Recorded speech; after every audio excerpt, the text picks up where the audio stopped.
Imagine a world wrapped in silence, where every breath feels sharp, and the cold isn't just outside, it's part of life itself.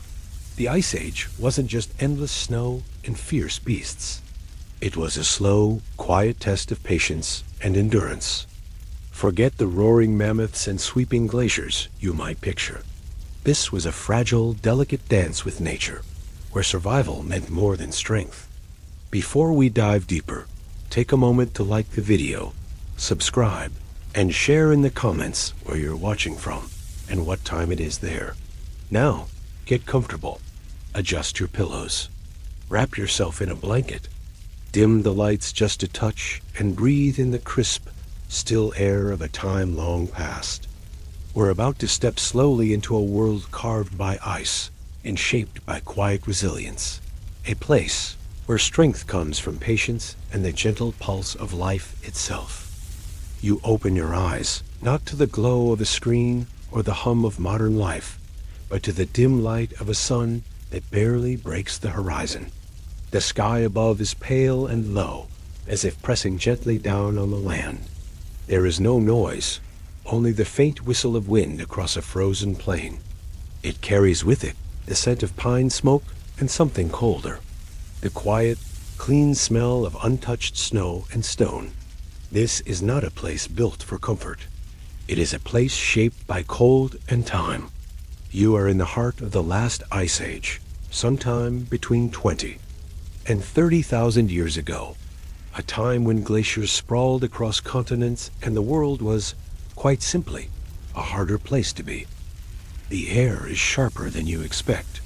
It draws into your lungs like something solid, dry, and metallic. You exhale slowly, and your breath becomes a cloud that lingers, then vanishes. Around you, the ground is frozen hard as iron. The soil, where visible, is dark and compacted, but mostly it is hidden beneath snow thin in places, drifted deep in others. Above, the sky is streaked with gray. The sun offers little warmth and no comfort. You are alone, but not far from others. A cluster of shelters rests nearby, just within sight. Smoke rises from one of them, faint and blue against the sky. These homes are made not of wood or brick, but of hides and bone structures built by hands long gone. Their outlines are low and rounded, their surfaces weathered, covered in animal skins stretched tight and sealed against the cold with frozen mud and sinew. Beneath your feet, the earth bears traces of the past. Crushed flint chips, bones long scraped clean, a few fading footprints hardened by frost. There are no roads here. No wires hum overhead. No scent of exhaust, no sound of tires, no distant engines. Only snow, stone, fire, and silence. To the west, a line of trees stands quiet and still. Their trunks are narrow, their needles dark, brittle with ice.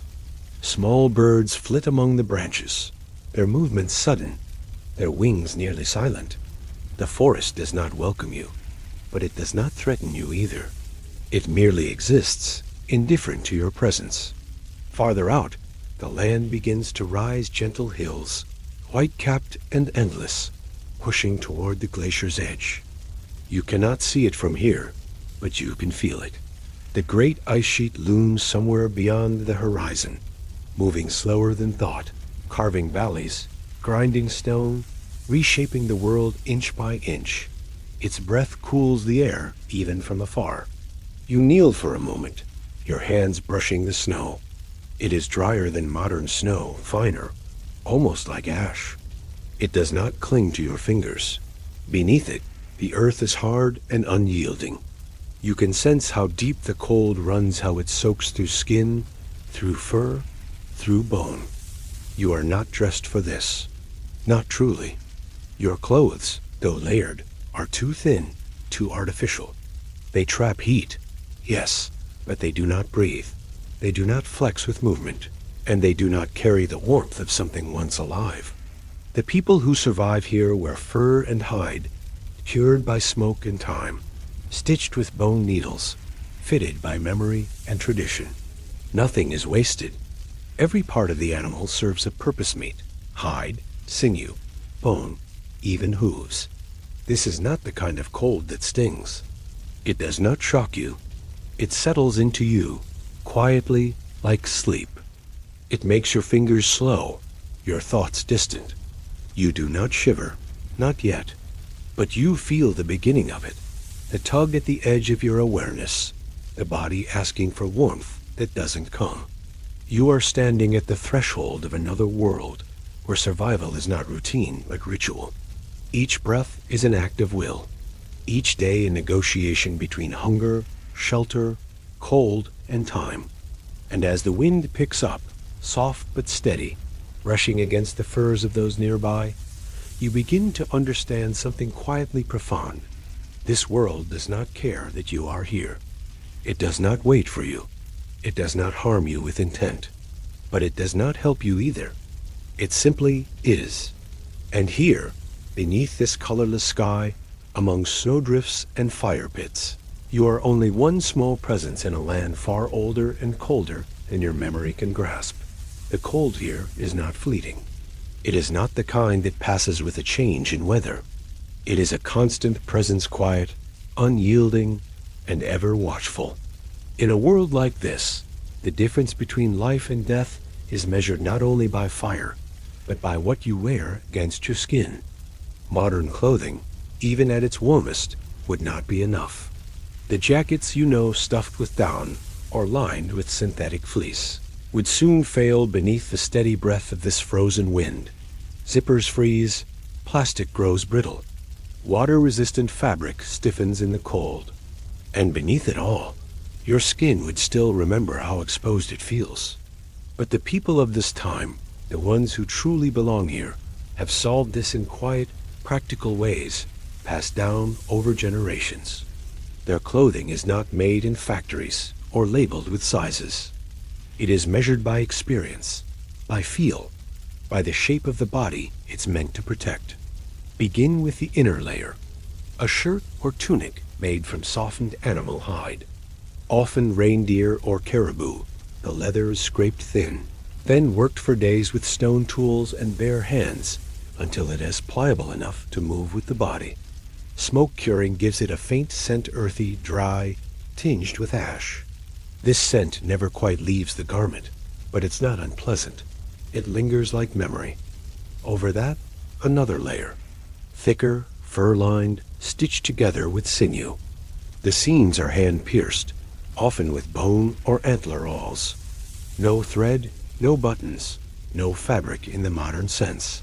Instead, hide fastened to hide, using methods as old as fire.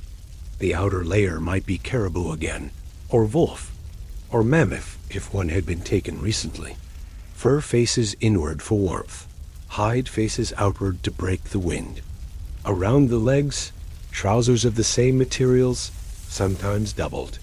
They are tied at the waist with cord made from braided rawhide.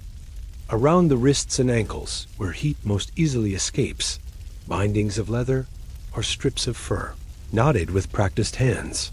Footwear is its own craft. The boots of this time are not rigid or manufactured. They are supple and quiet, designed to feel the snow underfoot. The soles are made from thick hide, smoked for water resistance, and often lined with moss or dried grass for added insulation. Each morning, this grass is removed and replaced, the old discarded and the new carefully tucked in. It absorbs moisture, adds warmth, and cushions the step. Gloves or mitts are stitched in the same fashion. Some use 2 layers fur within, hide without, while others wear a single large mitten to share body heat between fingers. The hands remain vulnerable, especially when working with tools or fire, and the cold has little mercy for uncovered skin. A hood or head covering is always worn. Heat escapes quickly from the scalp, and to go bareheaded, even briefly, is unwise. Hoods are attached directly to outer garments, stitched not for appearance but for function. The fur of Arctic fox or lynx might trim the edge, not for decoration, but because such fur resists frost. These garments are not changed often. They are worn for days at a time, sometimes longer. There are no closets here, No drawers full of options. Clothing is precious. Every piece has been hunted, scraped, tanned, cut, sewn, and fitted by someone whose hands remember how to do it all. There is no waste. Even scraps are saved. Strips become ties. Small patches mend holes. The act of making clothes is not separate from life. It is part of the same rhythm that shapes the day, that keeps the wind outside the skin. You would feel the difference immediately, not just in warmth, but in weight. The clothing is heavy. It resists you at first, stiff from the cold and the smoke. Moving takes more effort. Every step feels deliberate, grounded. And yet, once worn for a time, these garments begin to feel like a second skin ruff. Yes, but protective. The smell of the clothing stays with you, smoke, hide, old snow. It clings to your hair and your hands. It settles into the creases of the garments themselves. Over time, it becomes familiar, comforting even, like firelight or the shape of your own shadow. This is not fashion. It is survival, stitched carefully into every seam. And now, wrapped in these ancient layers, you are better prepared. Not comfortable, no, but less exposed. You can feel the wind and not be undone by it. You can kneel in the snow and rise again. You can walk a little farther. Yet you know that warmth is not a destination here. It is something maintained moment by moment, breath by breath. And even now, even wrapped in the thickest hides, the cold waits patiently just beneath the surface. Even the thickest clothing cannot guard against the cold forever. Eventually, your body asks for more than layers. It asks for rest, for warmth that surrounds rather than simply shields. Out here, where the wind speaks low and without pause, shelter is not only a comfort, it is a quiet necessity. You approach the dwelling slowly, careful not to disturb the snowdrifts gathered around its base. It is not a house, not in the modern sense. There are no windows, no sharp angles, no hard materials cut by machines. The structure rises softly from the earth, rounded, low, almost organic, less something built and more something grown. Its walls are made from mammoth bone and thick timber, depending on what was available when it was raised. Massive rib bones arch gently overhead, forming a dome. Between them, stretched hides have been lashed tight, layered again and again to block wind, trap warmth, and shed snow. Mud and earth have been packed into the seams. In some cases, sod has been laid across the roof, frozen in place, adding weight, insulation, and a muted kind of silence to the world inside. At the entrance, a flap of hide, dark, worn, rimmed with frost. It rustles slightly as you draw near, moving in the breeze like the wing of a resting bird.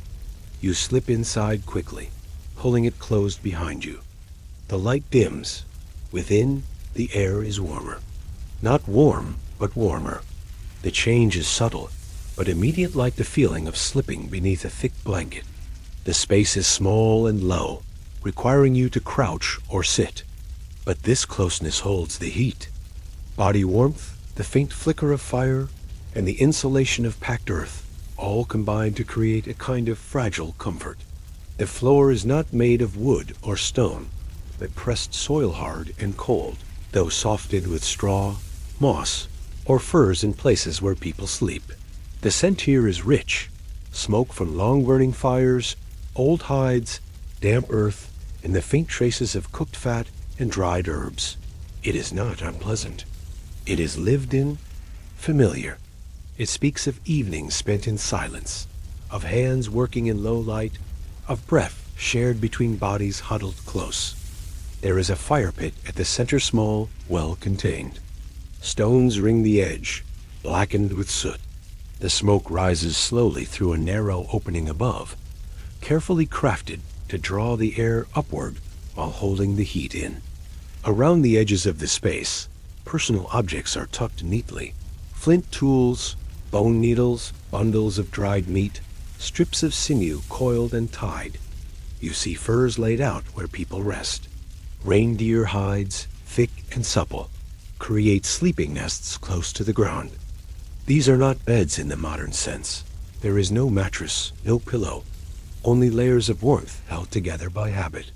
At night, more hides are pulled over the body and sometimes shared with others. Warmth, in this time, is a communal act. Solitude is a luxury rarely afforded. The roof curves above like a low sky, just overhead. Sound moves differently, here muffled close. Voices are spoken softly, or not at all. The fire crackles faintly, its light flickering against the hides. Shadows move gently along the walls. In this space, the cold remains just outside the skin of the dwelling, pressing against it, but not breaking through. Shelters like this are temporary, but not careless. They are rebuilt as needed, improved over time, remembered from one generation to the next. The knowledge of how to make one is not written. It is passed down by repetition, by watching, by doing. Children learn by helping. Adults by remembering. There are no blueprints, only memories shaped by frost and fire. You realize, sitting there in the half-dark, that shelter in the Ice Age is not simply protection for weather. It is a way of shaping space in a world that offers no natural refuge. Forests are too open, caves too damp or dangerous. These structures, made by hand, are the only true interiors, the only places where the world stops howling. And even so, there is no complete escape from the cold. It seeps through seams, it lingers in corners. It waits outside, always ready to return. But for a few hours, while the fire holds and the hides remain drawn, you can rest. You can close your eyes without fear. The shelter does not ask you to feel at home. It does not comfort you with decoration or softness, but it allows you to survive the night. And in this place, that is more than enough. Your stomach reminds you that time has passed. The cold may quiet some sensations, but hunger finds its way through. In the Ice Age, meals are not taken for pleasure. They are not scheduled or expected. They are earned, gathered, hunted, preserved. Eating is not a break in the day. It is the thread that holds it together. There are no markets, no farms, no cultivated fields stretching into the distance. The food that sustains you must be taken from the land as it is, not as you wish it to be. Here, survival is shaped by what moves, what grows, and what remains through the long, frozen months. Meat is central. It is not a preference, but a necessity. The body requires fuel dense, lasting, rich in fat. And so, reindeer, wild horse, bison, aurochs, even mammoth, when chance permits, these are not distant creatures, glimpsed in books or museums. They are presents, they are food, they are part of the rhythm of life. Their meat is carved carefully, dried in the cold air or smoked over slow fires. Nothing is wasted. The marrow is cracked from bones. Organs, rich in nutrients, are valued. Fat is rendered and stored. A meal might begin with dried slices of meat softened in warm water. It has a deep, almost sweet scent, touched with smoke and age. You chew slowly. The texture is dense, the flavor simple. It is not meant to delight the senses. It is meant to last in the belly, to feed the muscles, to carry you into another day. But meat is not all. Roots and tubers, dug from the thawed edges of forest soil in warmer months, are kept in pits insulated with straw and hide. Some are boiled, others roasted over coals. Their taste is plain, sometimes bitter, sometimes starchy. Yet they fill space in the body where cold once lingered. Berries, gathered in the fleeting summer, are dried or crushed into pastes. In winter, they are rare, but a few remain tart, shriveled, dark. They offer a trace of something fresh, something from a warmer world. You taste them with a sense of memory more than flavor. Seeds and nuts are gathered when possible. Pine nuts, acorns, hazelnuts small, difficult to open, but nourishing. Cracked with stones, ground into pastes, sometimes mixed with rendered fat, into dense cakes. Portable, long-lasting, dull on the tongue, but steady in the belly. Occasionally, fish trout or salmon caught from icy streams, smoked until nearly black, stored in bundles. Their flavor is strong, their texture oily. Bones are small and many, but they sustain. And in rare moments, eggs, if found. Bird nests hidden in brush, guarded fiercely. They are eaten quickly, shared carefully. A luxury not often repeated. Water must be melted from snow or drawn from slow-moving creeks under ice. It is cold, always. There is no warmth to be found in it. But it is clear, pure, silent on the tongue. There is no sugar here. No bread, no salt, unless traded. No soft cheeses, no oils.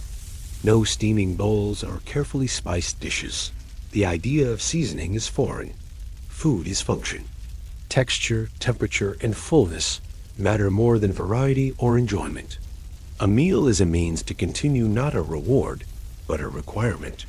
And yet, in the way it is shared, among family, among the firelight, in the hushed air of shelter, there is something close to comfort. Not pleasure, exactly, but satisfaction. A quiet fullness that settles in the chest and the limbs, easing the mind. You begin to notice the small rituals, the way meat is cut, the way bones are cleaned, the way older members chew the tougher pieces first, offering the softened bits to the young. There is no waste and no rush. Hunger is not something to be feared here. It is something to be planned for, respected, fed slowly, and managed with care. As you eat, your fingers remain cold, even near the fire. The smoke curls above you, drawn lazily through the vent. The wind outside murmurs against the shelter's walls. But here, in this moment, with food in your mouth and warmth near your skin, the world feels briefly held at bay. Tomorrow, perhaps, another hunt. Another root dug from hard soil. Another strip of meat dried over a smoky flame. But for now, the belly is quiet. And in the Ice Age, that is enough. Morning arrives quietly. There is no sudden light, no birdsong. Only the faint shift in the color of the sky, from black to gray, and the cold deepening before it begins to lift. The fire has burned low.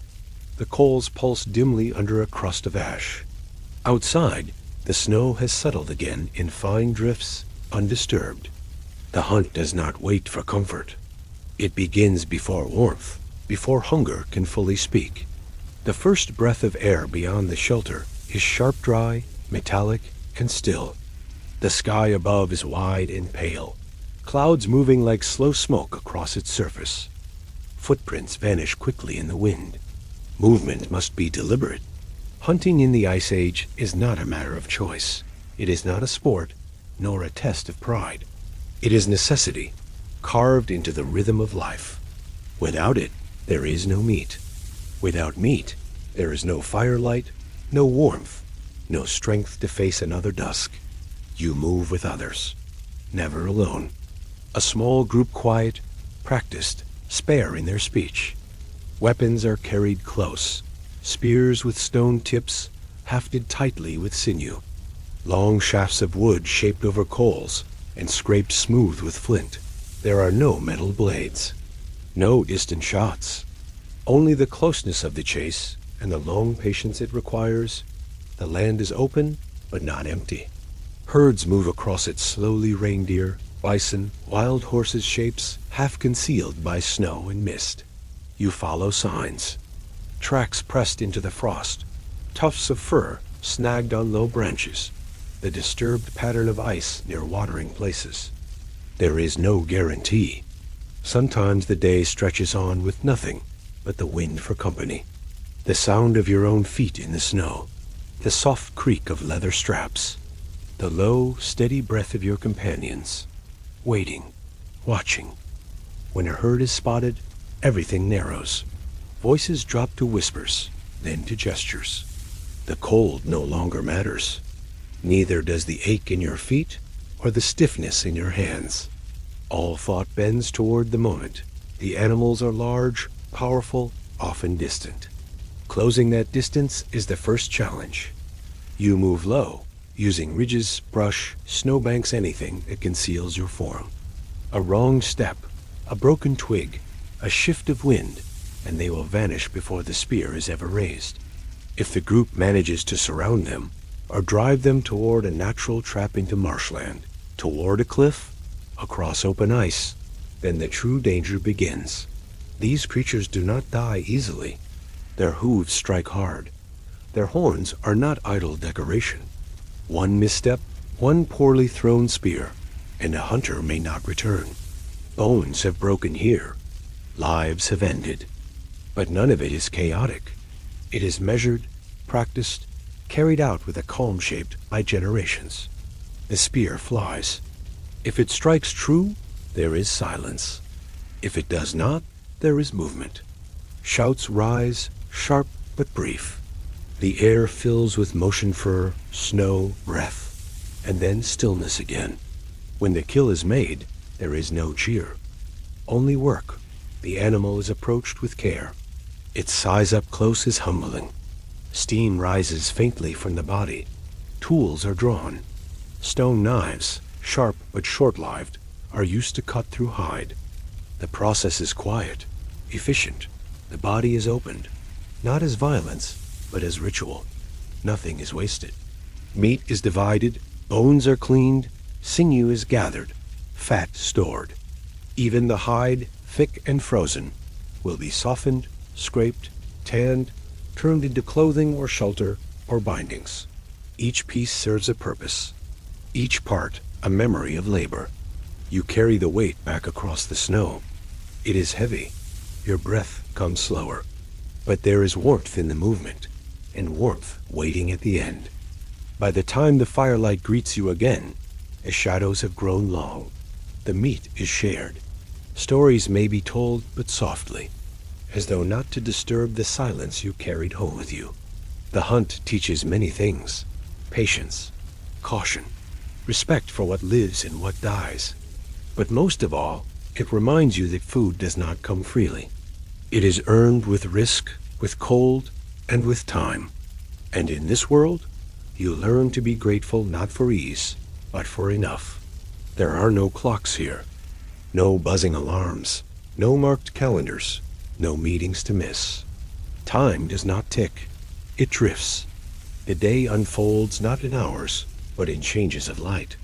The sun, when visible, sits low along the horizon, casting long shadows and a soft amber hue across the snow-covered plains. Even at its height, it gives little warmth. Its passage is steady, almost reluctant. Dusk does not descend quickly, but seeps into the world like cool mist. And the night-long, quiet, slow settles in layers, not with a drop, but with a hush. In the Ice Age, time is not a schedule. It is a feeling. Morning begins with the reawakening of cold, a return of breath to the air. The fire, reduced to embers, must be coaxed back to life. There is no rush. Tasks wait, but they do not demand.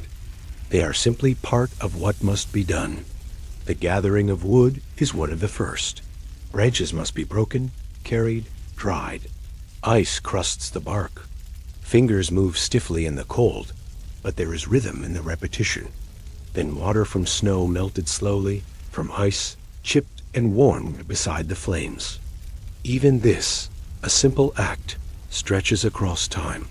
There is food to prepare, tools to check, repairs to be made, clothing inspected for tears.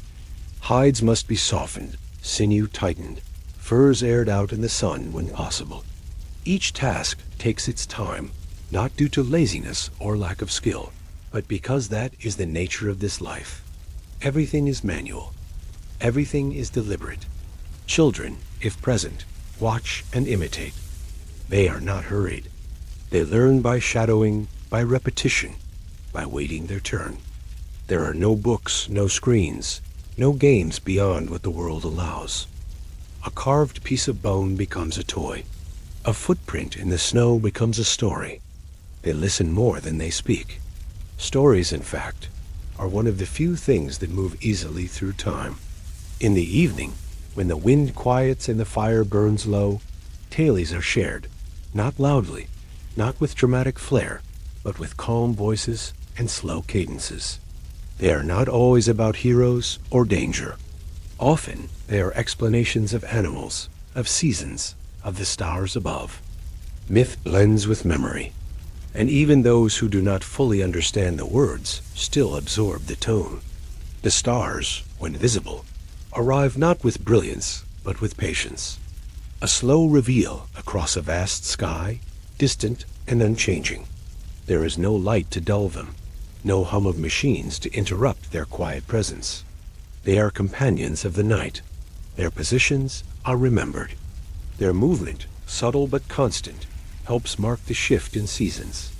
Not days, not hours, seasons. In this world, the pace of life is not dictated by desire, but by need. The need to stay warm, the need to stay fed, the need to move when the herds move, to rest when the weather turns. Entire days may pass in a kind of soft repetition, mending, walking, watching, waiting. Even moments of hardship are absorbed slowly, accepted without panic.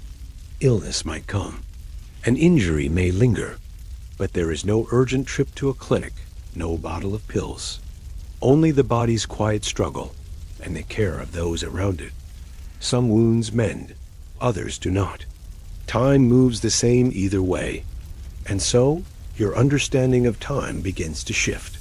There are no busy days, no weekends.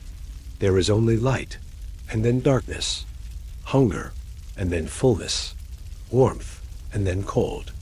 You mark time by events, a successful hunt, the first snow, the thaw of a stream, the migration of birds.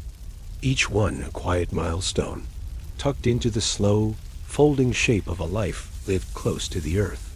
Even sleep follows no rigid pattern.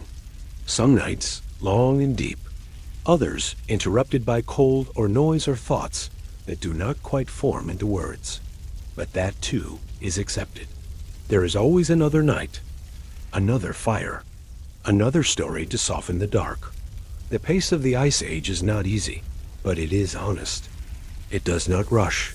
It does not demand more than what you can give.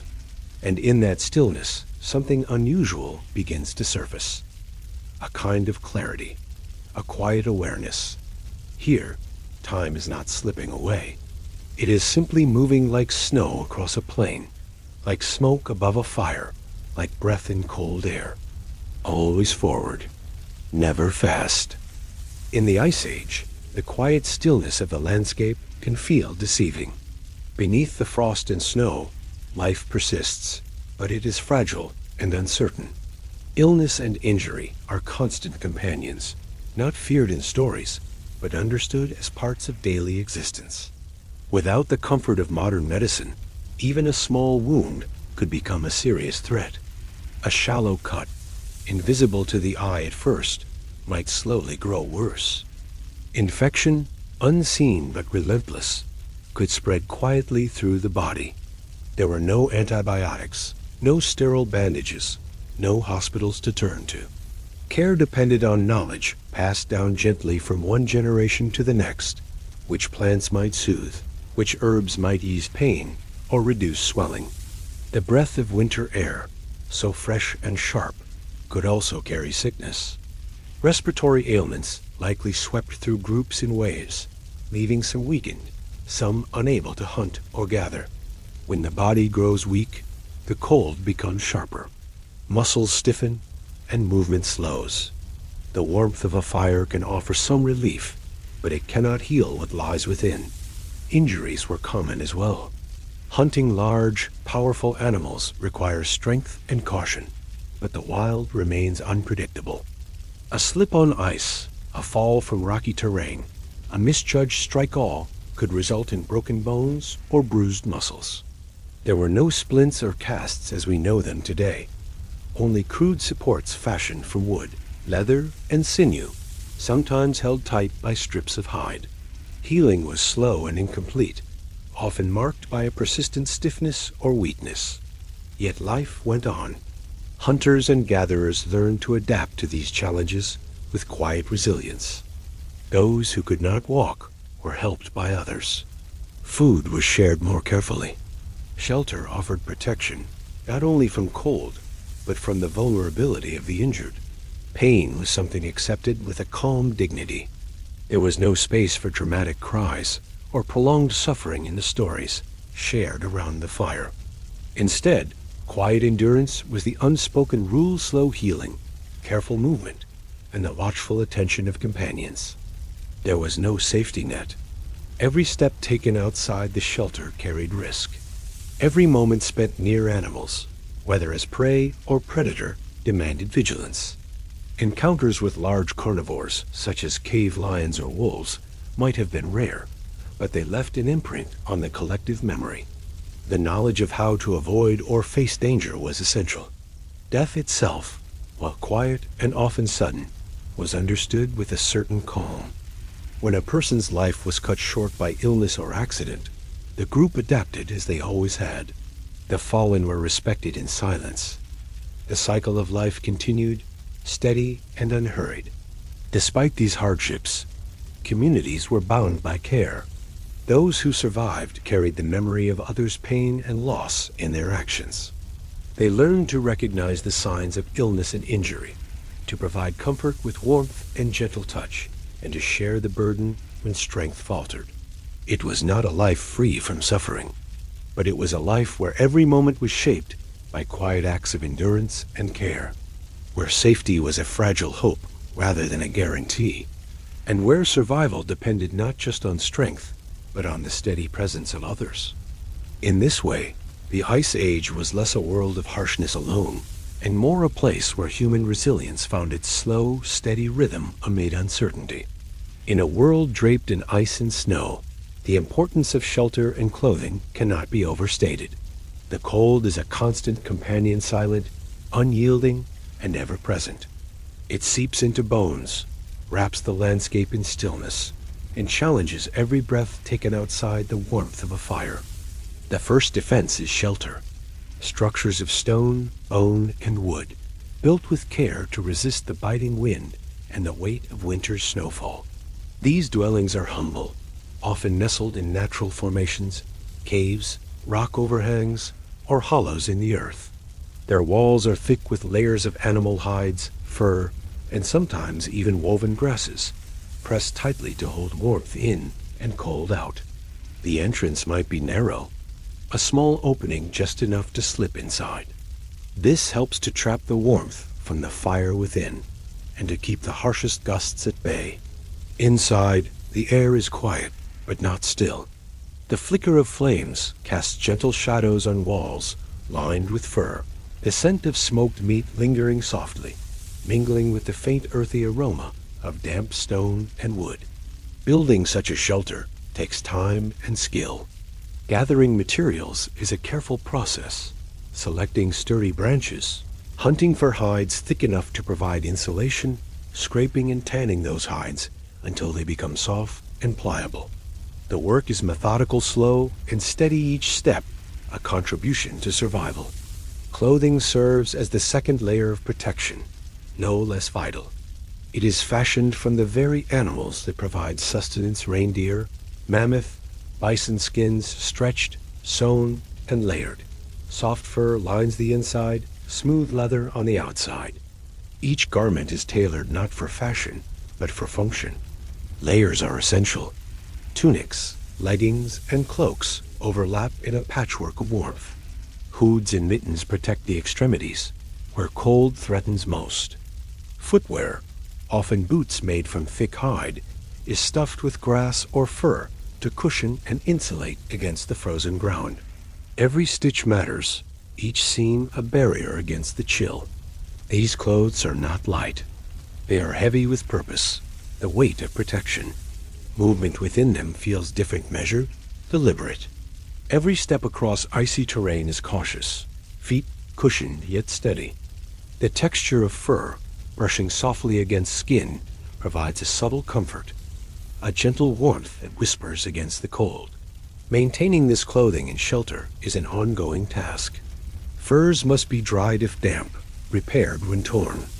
Shelter needs tending after storms or heavy snowfall. These routines create a rhythm quiet, necessary woven into daily life. They are part of the slow, careful dance with the environment. Yet even the best shelter and thickest clothing cannot completely banish the cold. It lingers in corners, in breath, in shadows. Nights are long and dark, the cold pressing in like a soft weight. The fire becomes a sanctuary, a place of light and warmth, the heart of the shelter. Gathered around it, the group finds more than heat. There is safety in the fire's glow, a soothing steadiness that quiets the mind and body. Stories are told here not to excite, but to soothe and connect. The crackle of flames is a gentle companion to thoughts drifting slowly, like smoke curling toward the low ceiling. In this way, the Ice Age's cold shapes every part of life. It demands respect, patience, and care. The very act of building shelter or sewing clothing is an act of mindfulness and understanding that survival depends on attention to small, steady details. So, while the world outside may be harsh and unforgiving, inside the shelter is a different kind of space, one of quiet refuge, woven from fur, stone, and the careful hands of those who call it home. In the quiet expanse of the Ice Age, survival was rarely a solitary endeavor. Instead, it unfolded within small groups, bound by necessity and care. These social bonds formed the backbone of daily life, quietly weaving people together in ways both practical and profound. Groups were often small, perhaps, a handful of families, sharing the same shelter, the same fire.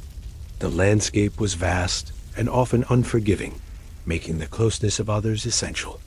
Each person had a role, a contribution that helped maintain the delicate balance between hardship and endurance. Cooperation was not simply practical. It was a means of connection. The sharing of food, for example, was a daily gesture of trust. When a hunt was successful, the meat was divided among the group, often shared equally.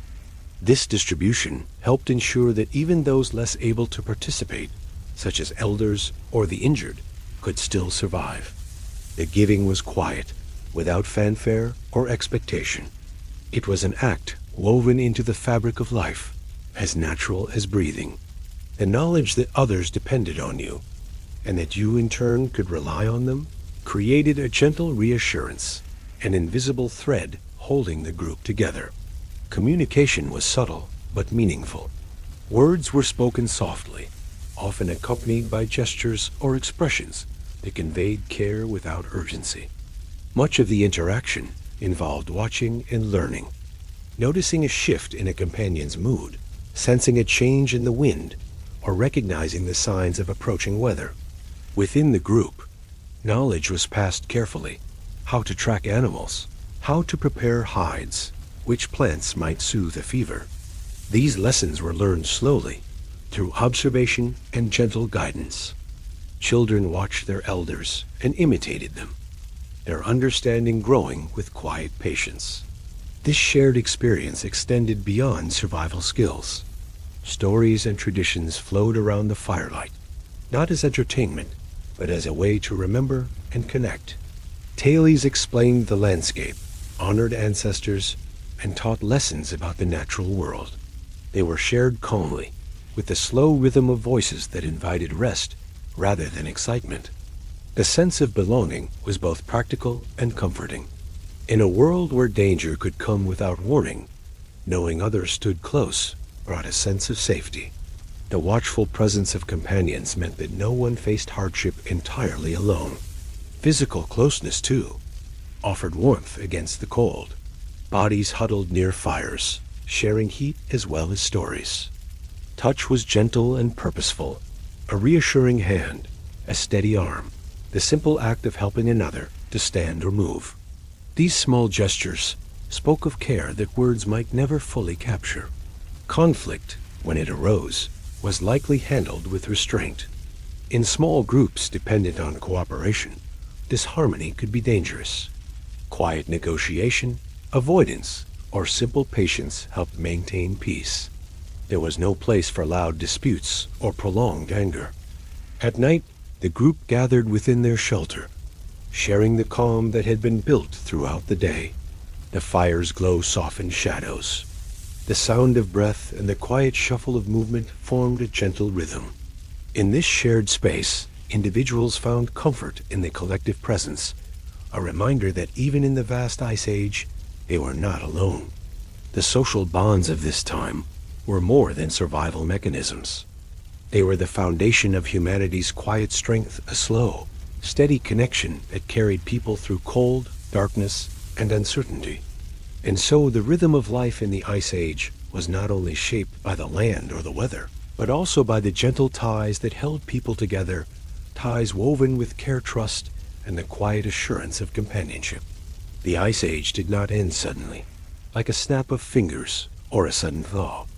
Instead, it receded slowly, almost imperceptibly, like the melting of frost beneath a cautious morning sun. This gradual change shaped the final chapters of a long and challenging era, revealing the fragile balance between life and environment. As the climate warmed, the great sheets of ice that had stretched across continents began their slow retreat.